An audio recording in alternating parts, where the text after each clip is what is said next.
Well, hello, everybody. Welcome to In the Growth Space. My name is David. I'm really excited that you've decided to join me here today. I have a topic today that I'm really excited about, and it's one that I have invested my career into here over the last 6 years, and that really is succession planning and preparing the next generation of leaders. I think it's super important for all of the leaders and all of the company owners, especially in our audience. So if you are a company owner, if you are a founder, a senior leader, you are going to really want to pay attention to this particular episode. And I have a question for you. Did you know that 67% of organizations don't have a formal succession plan? And that's even in light of the fact that companies that have robust plans outperform their competitors by a wide margin. So the purpose of today's episode really is that I'm going to share some insights that I've learned over the past 6 or 7 years into approaches to succession planning and some actionable steps that you can take to future-proof your company, future-proof the growth of your company, as well as your leadership pipeline. Now, before we get into the episode today, though, if you would, do me a favor and go out and rate the podcast. I know on Apple Podcasts, you have to kind of scroll to the bottom of the show page and you can give a rating there. If you've rated us, but maybe not reviewed us and given us some kind of a review, we'd really appreciate that as well. So if you would just maybe share one thing that you've taken from the podcast or one thing that you enjoy from the podcast, we'd really appreciate that review as well. If you're feeling a little bit extra generous, go ahead and share this episode with a friend. Maybe you know a business owner that could benefit from talking about or hearing about succession planning and preparing for the next generation of leaders. So what I'd like to do at the outset of this particular episode is just highlight some of the shifts that are driving change in succession planning and just a number of different environmental factors that are causing us to look at succession planning a little bit differently. There are a few workforce trends that are taking place right now. First and foremost, there's a lot of technology advances.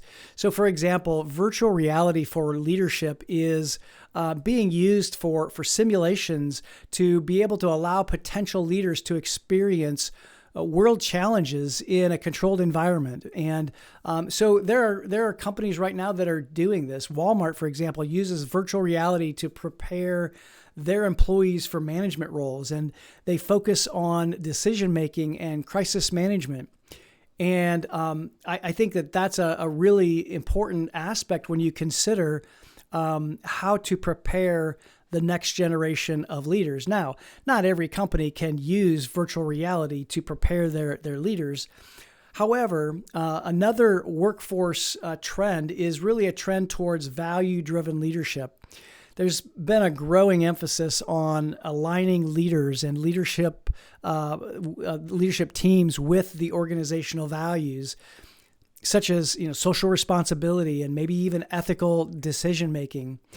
For example, Patagonia integrates its environmental mission into their leadership development program. So there are a lot of trends that are happening today. One other one that just came to my mind is that there are a lot of generational shifts that are occurring right now.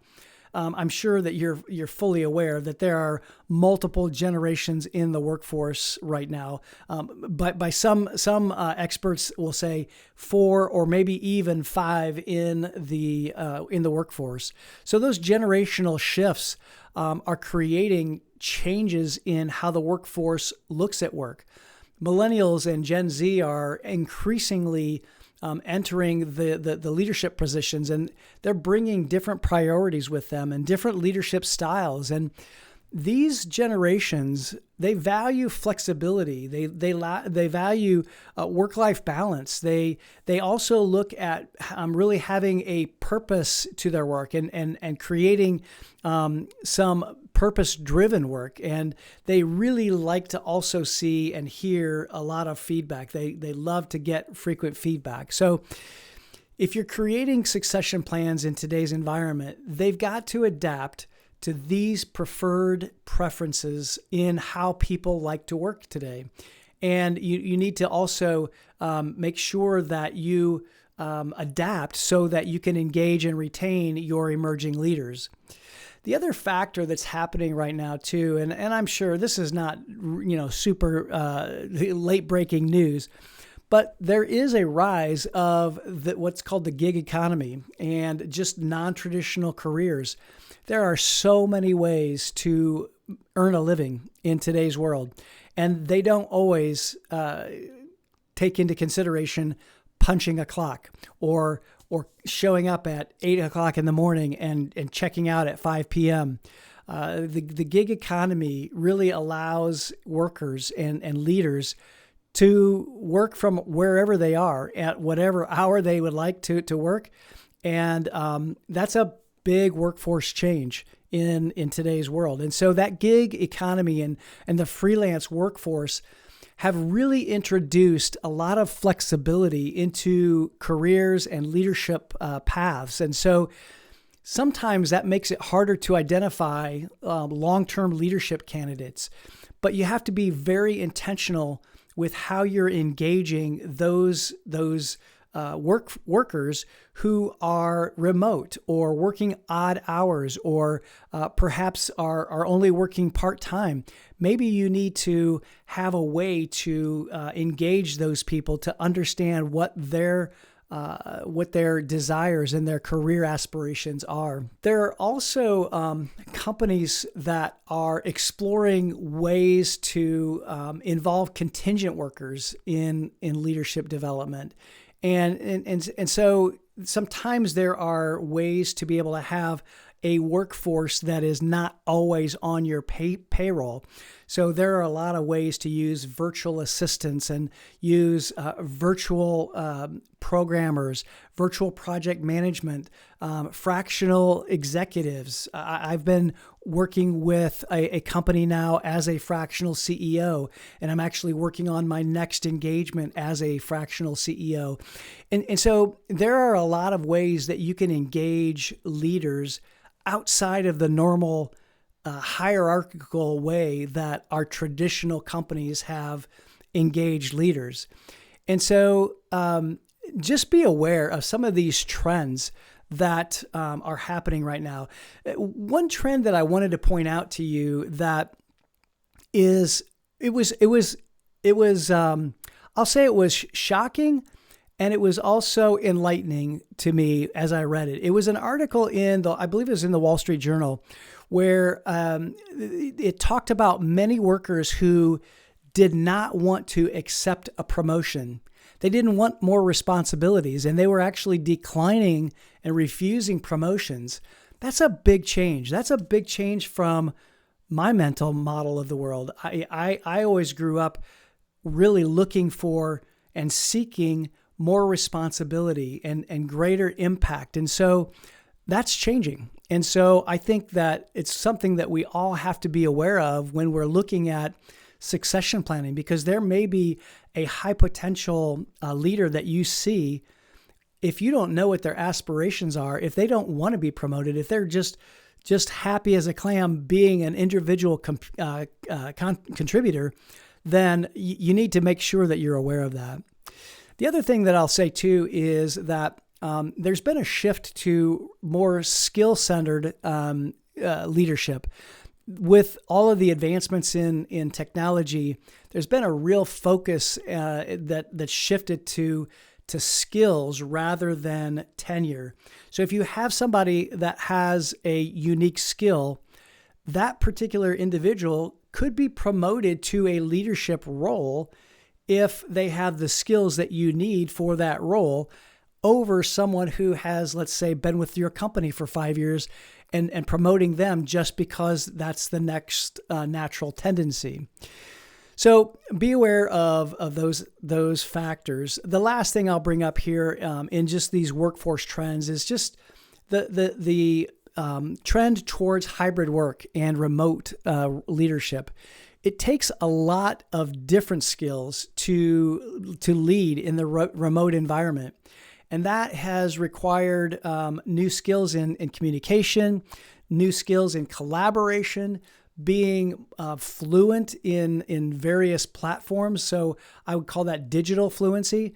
I mean, for example, I use Zoom. However, I know some of my clients use Teams, and there have been some times when I've had to get on Google Meet as well.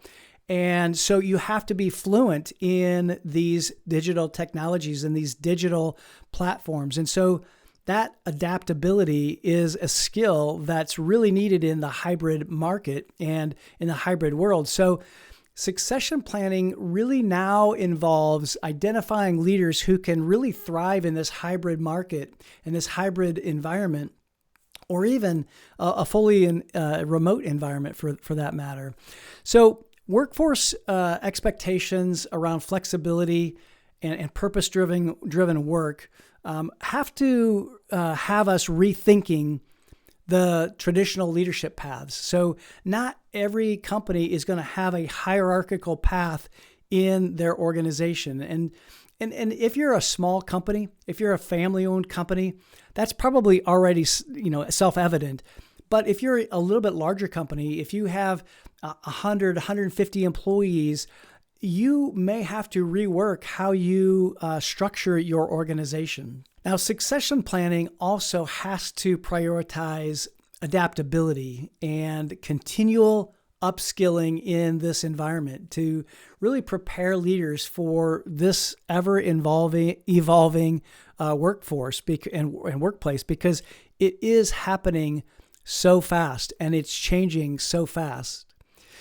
So let's take a look at a couple of key components of the evolution of succession planning. The first is that traditional succession planning in the, I will call a legacy model, it's focused on seniority and experience. So in other words, if you've been here the longest and you've had the longest tenure, then you are the one who is identified for promotion. That's just becoming obsolete. And so that's not a factor of consideration in today's world. So why is that? Well, modern organizations have to be agile, and they have to be able to quickly change and quickly adapt to unforeseen challenges and sudden changes. If you've been around for long enough, you have worked through COVID. And if you were a leader in the COVID era, you know that things change all the time. And we had companies that were shutting down and then opening back up and then shutting down. And all of those changes and challenges require an adaptability. And that agility has to be translated back into the corporate structure, as well as the leadership skills of the leaders of an organization. So those disruptions and shifts in market dynamics really play a huge role in why that the traditional model of tenure and length of time in an organization is key for succession. So another trend is that today's leaders are really more collaborative. I've talked a number of times about the speed of how fast things are changing in our world. And because of that rapidly changing environment, one single leader cannot know everything. And so we have to be able to collaborate with teams, and we have to be able to collaborate across teams and across platforms. And so companies, larger companies especially, like, for example, like Spotify and Google, they've recognized that, and they've used a team-driven model that help employees to be empowered at all levels so that they can lead in different capacities. And so legacy models fail to nurture this collaboration and nurture this broader pool of potential leaders. So it's I think will behoove us to make sure that we are emphasizing collaboration, learning how to communicate across different generations, different leadership styles, different personality styles. So if you're a company that's only focusing on past performance and tenure rather than an individual's potential and adaptability, those traditional models are going to overlook some high potential employees who really can lead your company in the new high-paced and rapidly changing environment. So another consideration that we need to make in really understanding these trends and how to approach succession planning is AI and all of the data-driven approaches for understanding our people. So AI is not going to ever replace a human being. However, we need to be able to know how to use AI so that we can identify some of our high potentials and identify those people who are highly adaptable and exhibit the skills that I talked about earlier. And in doing so, we have to take a holistic approach at how we develop our leaders. We have to take a look at how we develop our leaders around communicating with other humans, and how do we interact with AI, artificial intelligence? How do we utilize the technology and the data that we're receiving, and how do we use that to our advantage in our leadership? So taking a holistic approach to our development programs and our succession planning is going to help us to really thrive in the world that we are living in right now. You know, there are larger companies like Google or Deloitte who are renowned for their innovative approaches to leadership and their leadership development and their succession planning. And one of the things that they do is that they incorporate mentorship and experiential learning into their strategies so that they can prepare their high potential employees for future leadership. And I'm going to talk a little bit about a couple of their approaches. And even if you're not a company of their size, what I want you to do is to think about how they're approaching their leadership development, how they're approaching their succession planning, because we can all learn from how these larger companies are approaching their succession planning. So one of the things that Google is doing is they are really engaging in mentorship programs, and they're structuring their mentorship where they pair high potential employees with an experienced leader who acts as a mentor. And then these mentors provide personalized guidance, and they share insights into leadership and leadership challenges, and they help their mentees navigate the complexity of their decision making and the scenarios that they have to approach in the complex world that they're in. And so I think as you look at that approach, using a mentor-mentee relationship is an amazing way to be able to approach developing their leaders or your leaders in today's world.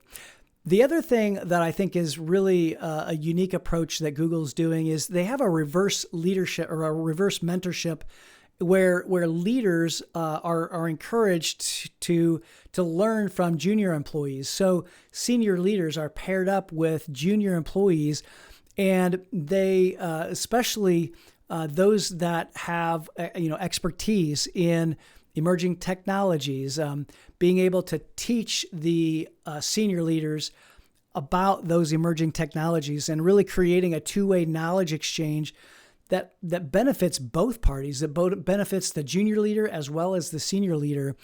And I think that approach is super powerful, especially when you start to think about the diverse generations in the workforce, the diversity in the age groups within our organizations. So consider that reverse mentorship as a possible approach in your succession planning.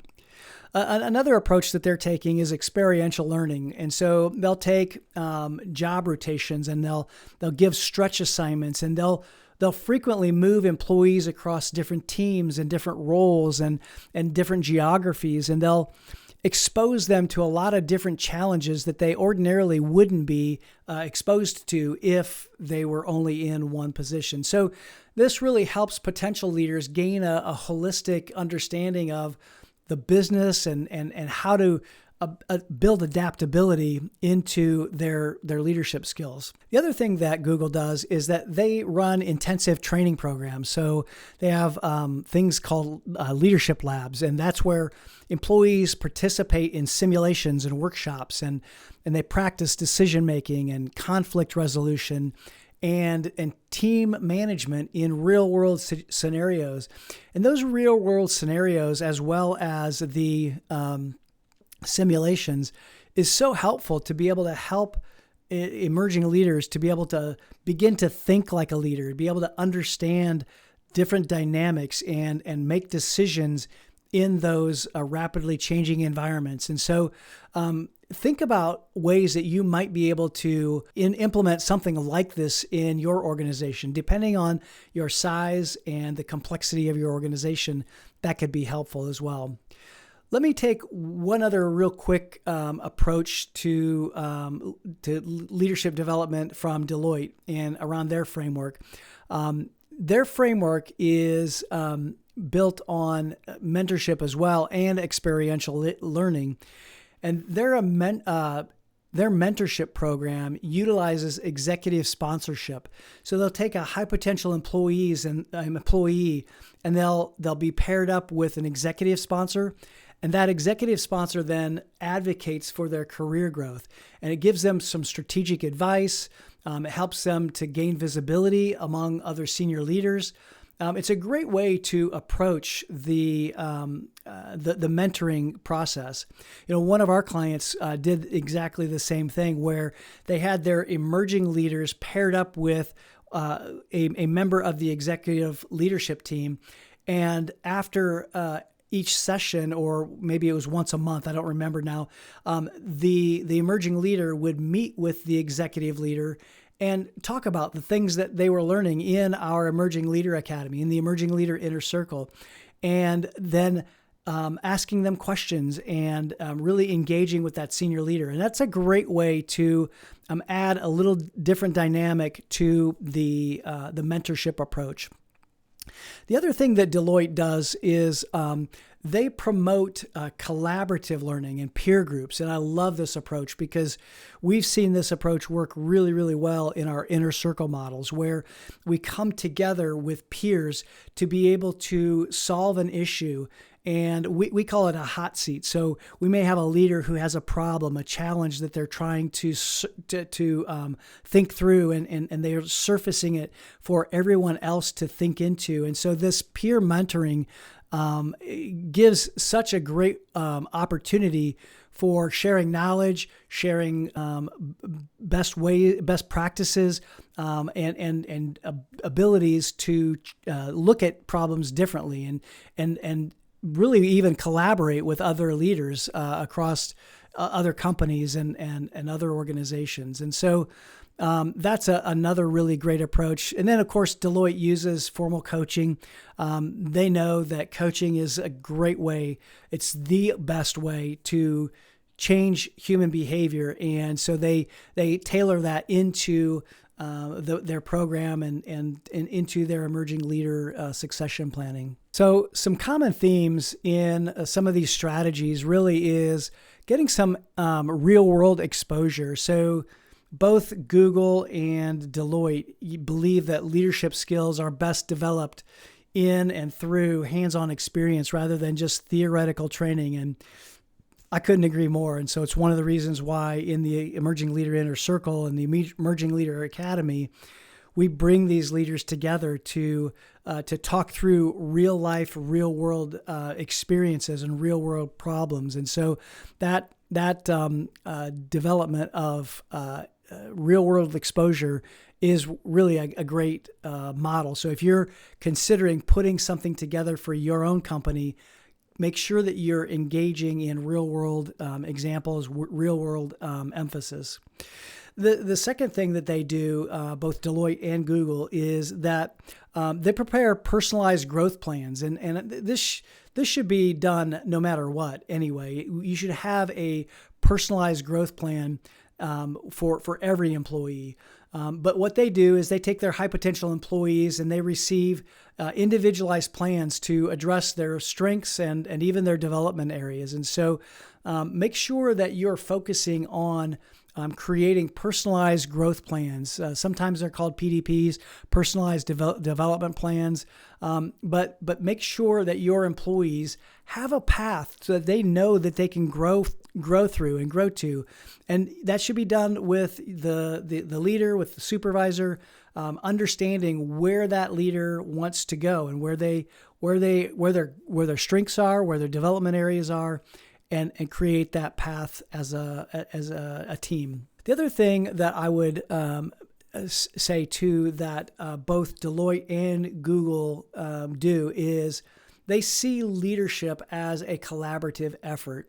So their mentorship programs are really designed to provide networks and networking of employees from peers to mentors and leaders across the organization. And I think that that's super important. It gives all employees, especially emerging leaders, the ability to see how other leaders think, to understand problems from another leader's perspective, and how they might approach a problem and how they might approach different challenges.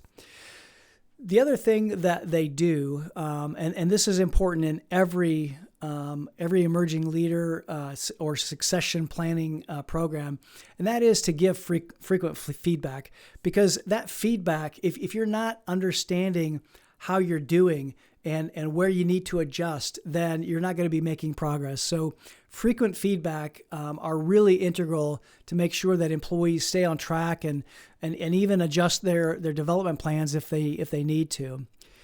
So let me just give you some key takeaways that I see for other organizations and organizations maybe that aren't Google and they aren't Deloitte. They're not those super large companies. The first and foremost is, and this should be self-evident, but it may not be, but invest in mentorship.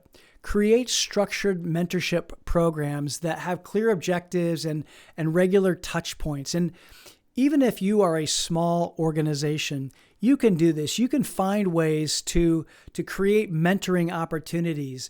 You can create mentoring relationships with other small businesses. That's a great way to do it.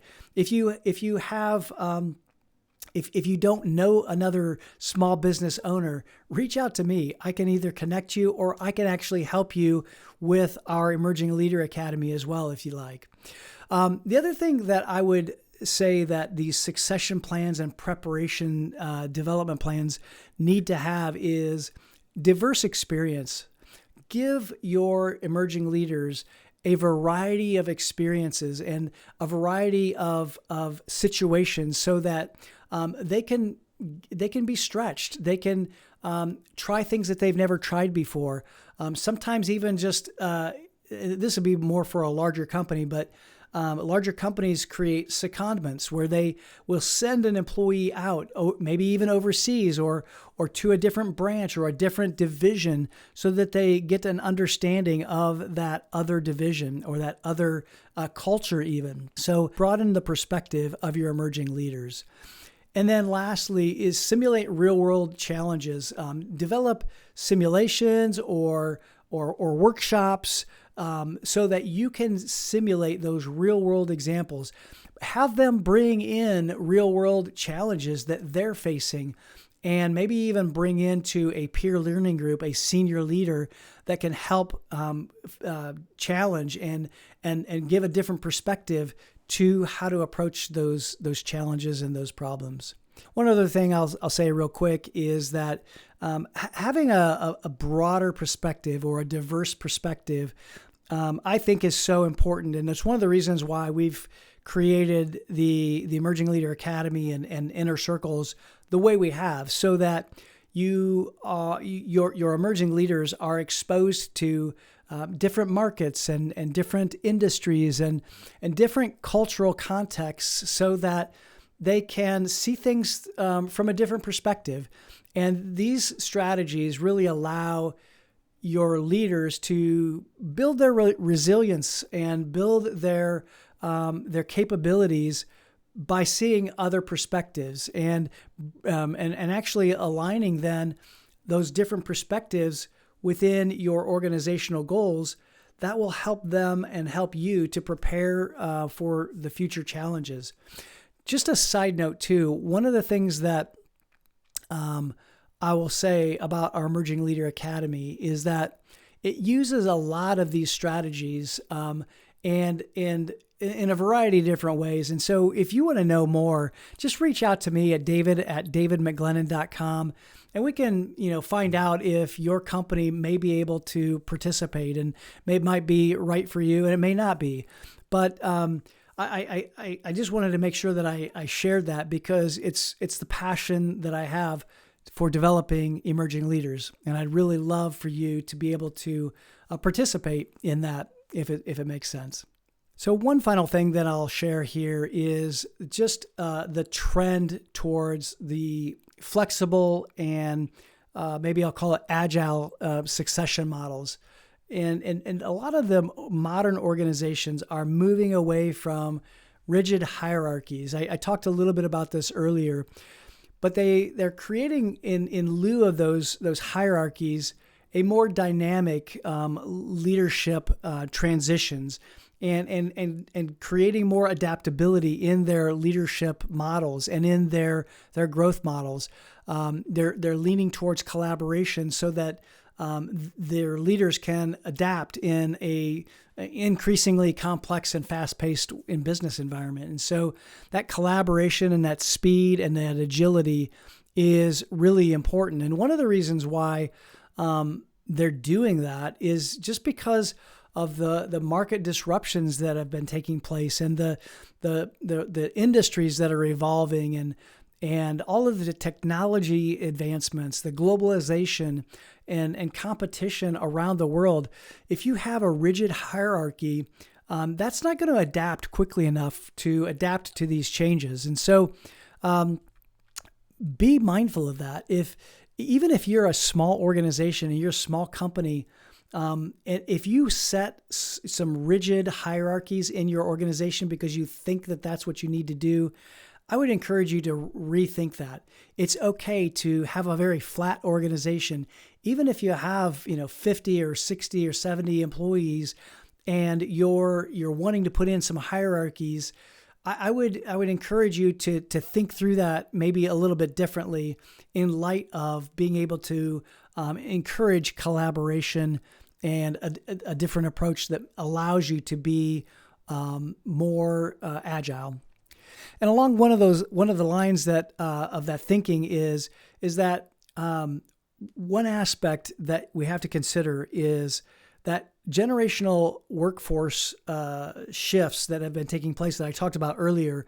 So the millennials, the Gen Zs, the younger generation really values the flat structure, the flat organization, and having transparency in their reporting structures and really having the ability to be empowered over that rigid authority and that rigid hierarchical approach to a business organization. And so make sure that you focus on your organizational design that makes gives you the ability to react fast and be agile and allow and empower your leaders to be able to act quickly and to make decisions where they are in the organization.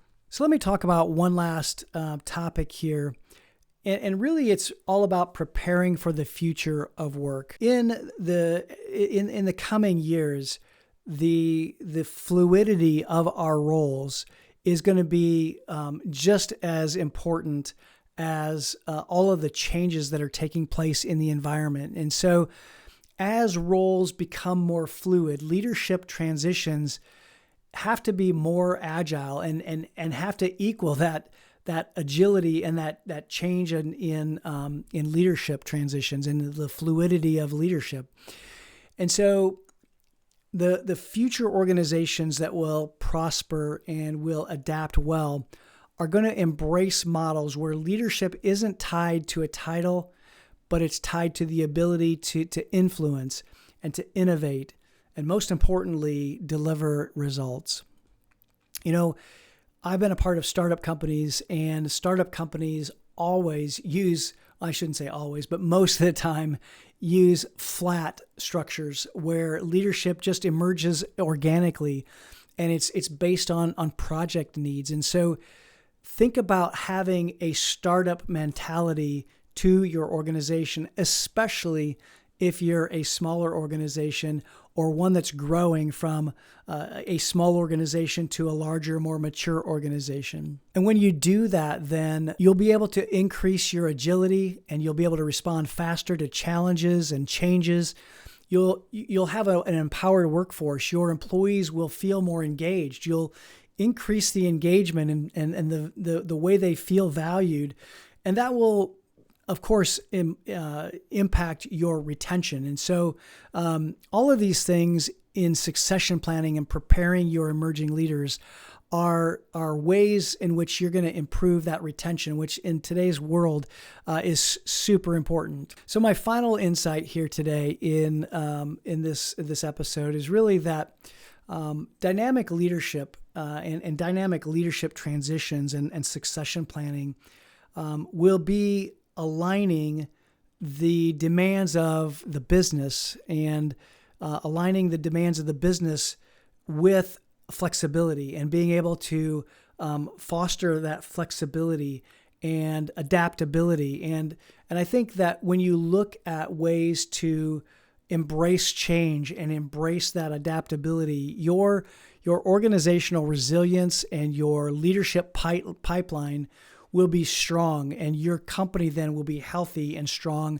and that environment will allow for emerging leaders to thrive and to honestly even just emerge more organically and honestly take on more challenges in real time. And so think about taking these final steps as you think about your own succession planning and your own emerging leader development. First and foremost, just assess your current and future leadership needs. Where are you right now? What do you need for your leaders?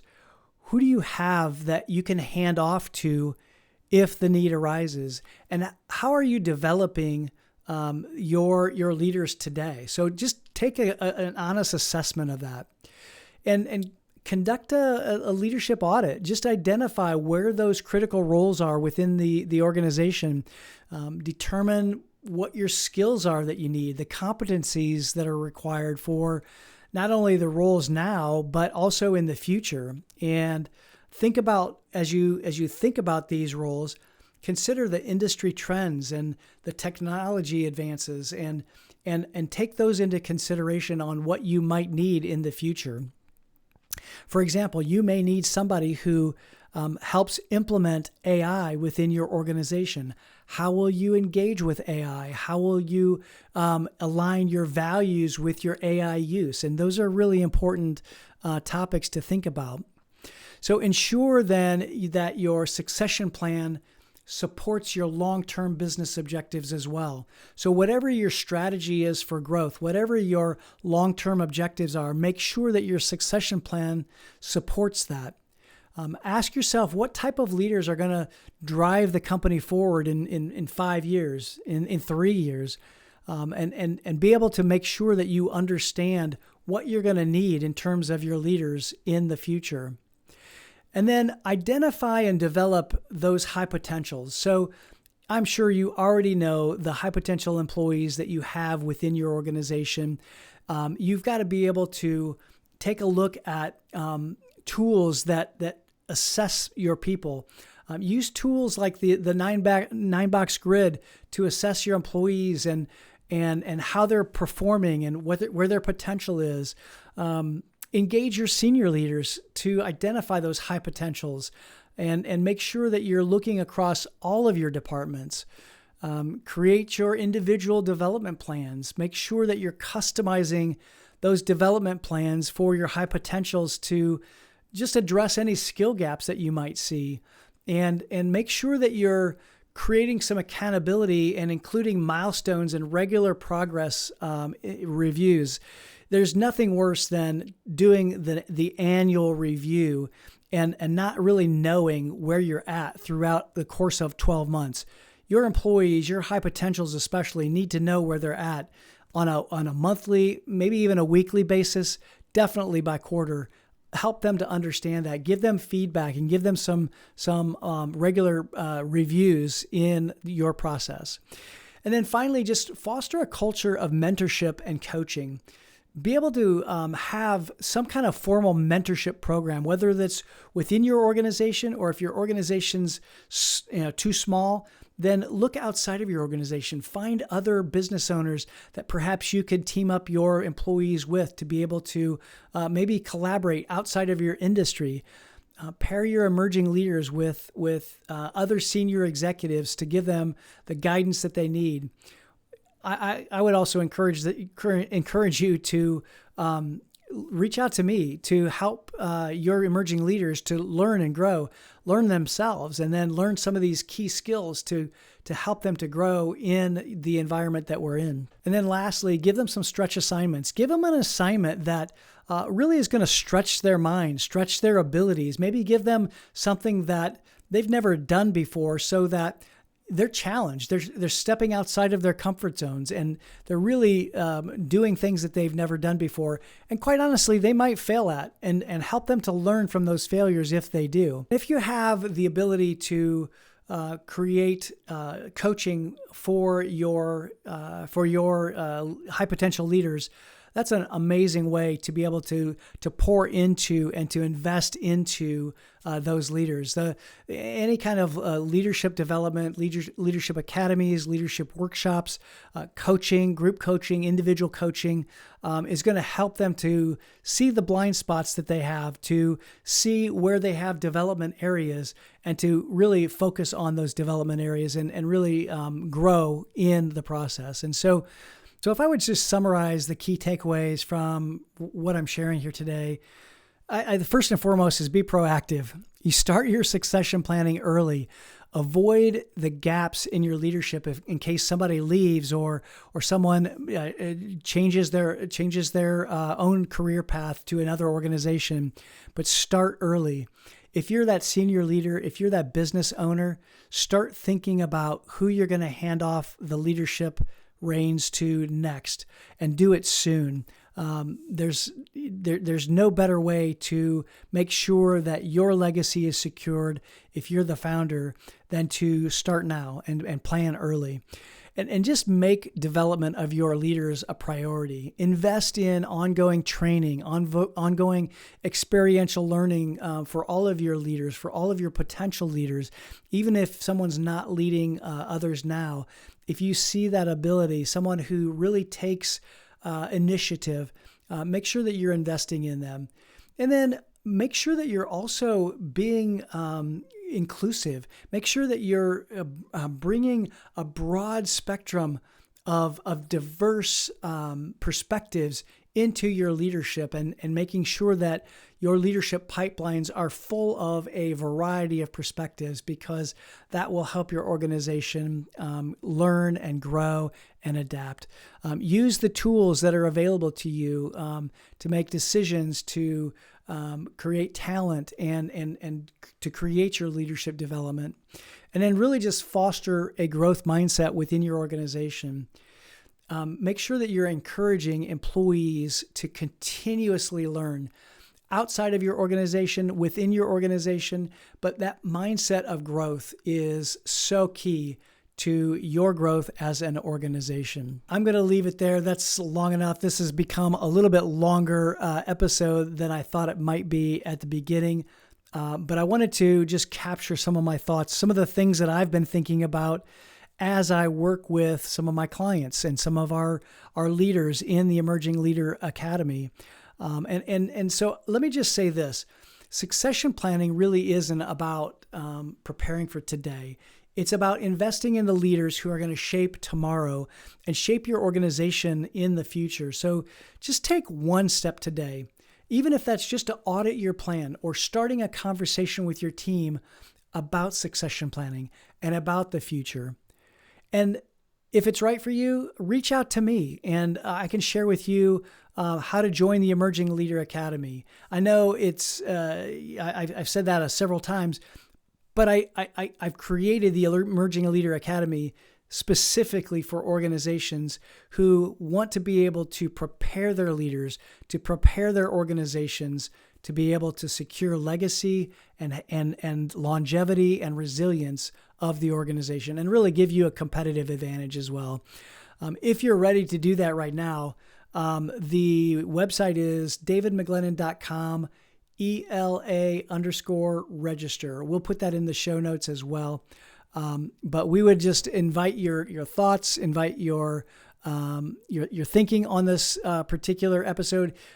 Challenge me. If there's something that I said that you don't agree with, I'd love to hear it as well. One last thing I'll share on this episode is that we do have a free resource. We have a resource that we call Preparing the Path, and it's a guide to all levels of leaders and how to assess where you're at and how to move to that next level of leadership. So we'll have that in the show notes and give you access to that in a link in the show notes. All right, my friends, thank you for tuning in. Thank you for getting to this point in the episode. I know that I have made this a little bit longer episode, but I really do believe this is an important topic for growth for not only you personally, but for your organization. So I hope it serves you well. Please give me any feedback, david@davidmcglennon.com. I really value it. Until next time, be well.